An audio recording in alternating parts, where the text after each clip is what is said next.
Bell. Damien Collins is with me from Rewa, and Steve from Willerton joins me. G'day, Stevie. Hi, Bob. Hi, Damien. Hi, Steve. Damien, I've got a query. My mum, elderly, passed away. Her property sold pretty quickly, but we couldn't find the title, right? Yep. So we went through the process of getting all this title, getting the title actually a duplicate or whatever. But what's happened, the agent has now got a move-in time, and that's in a week, but we haven't still got the certificate. Would we be liable for the hold-up, or how does that work?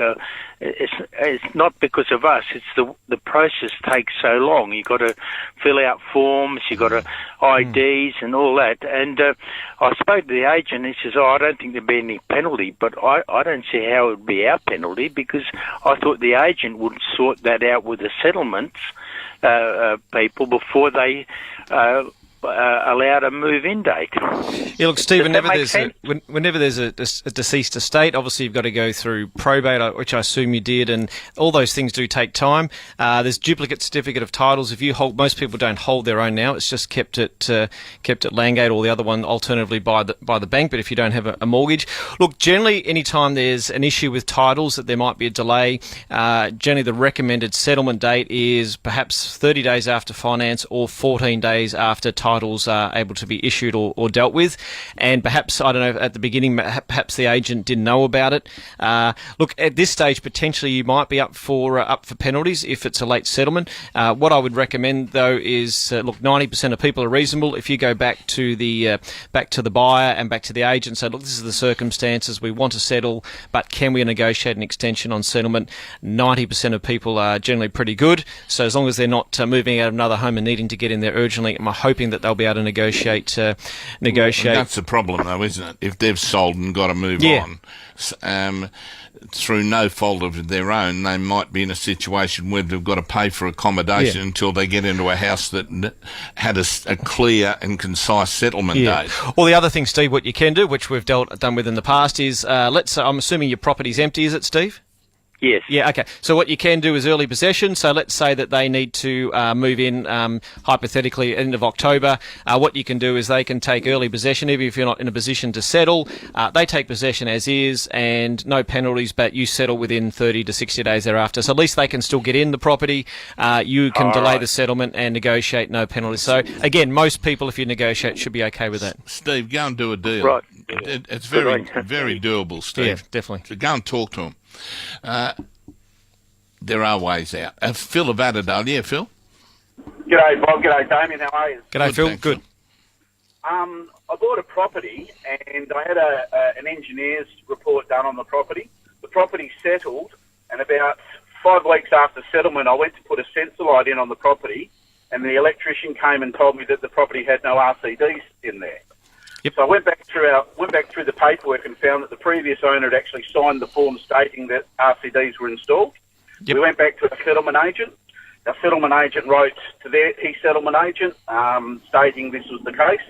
Our electrician came back to us and said, listen, it's not as simple as just fitting a couple of RCDs. There's work which needs to be done in this house, where the house, he couldn't do the work unless he did the whole thing, because the house would then be unsafe.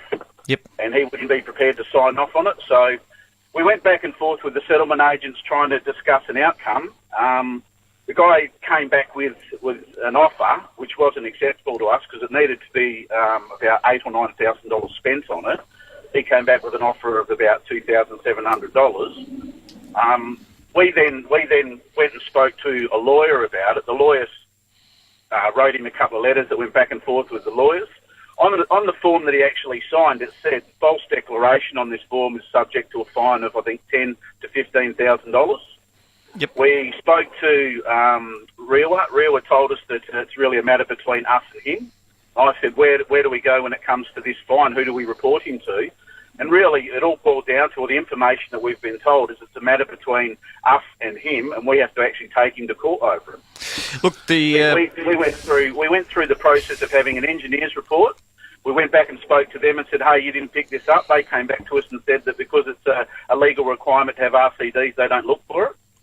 So we thought we'd done everything right, and we're the ones left holding the expense on this. Thanks for that. First, Damien, tell everyone what an RCD is.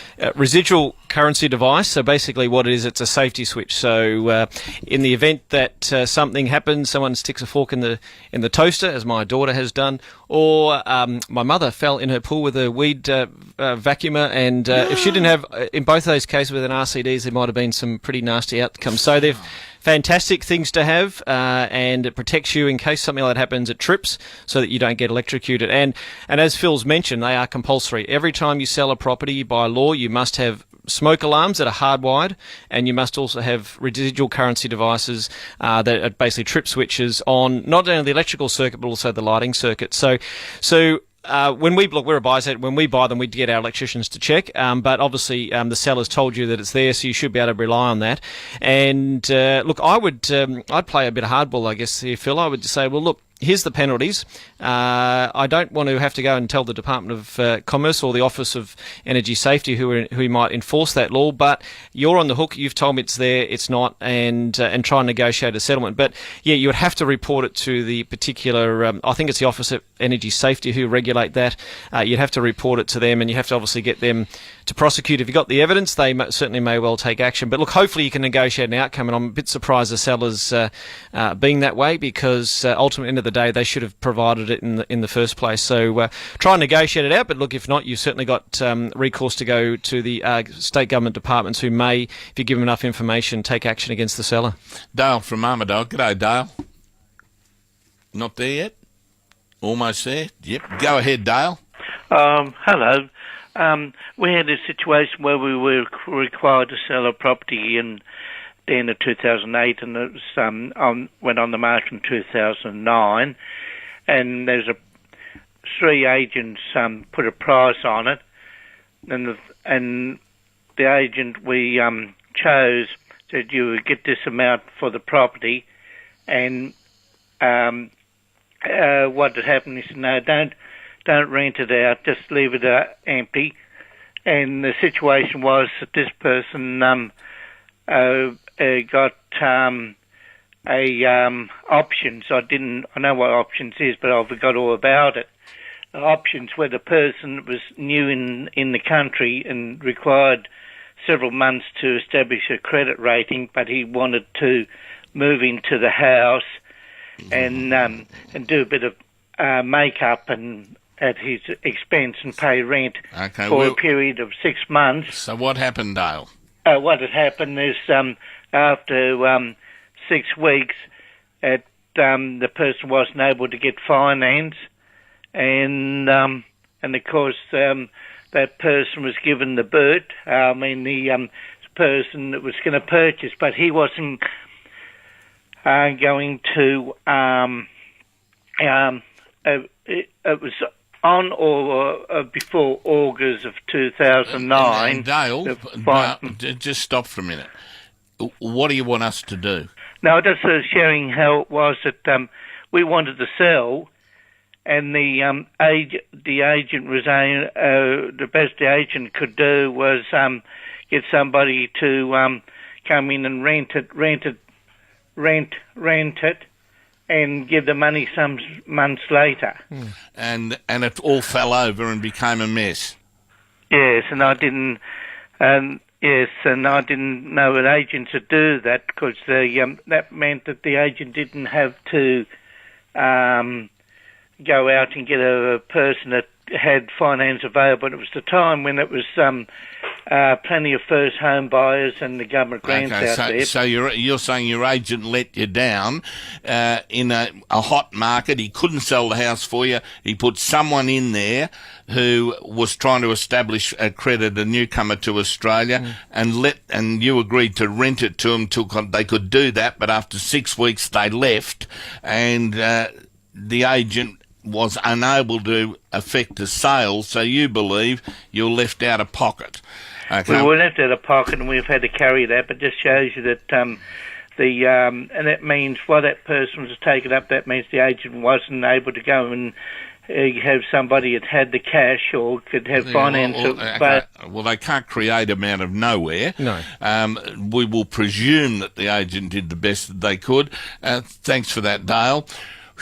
But there are good agents and bad agents, Dale. Some are good at what they do. Some of them couldn't sell an ice cream at Wimbledon on a hot day. That's right, Bob. Look, there's the vast majority are very good, but again, check your references. When you're talking to an agent, don't just focus on the cheapest price. Get some examples. Say, can I talk to clients that you've dealt with before? And any good agent will be more than happy to share that with you.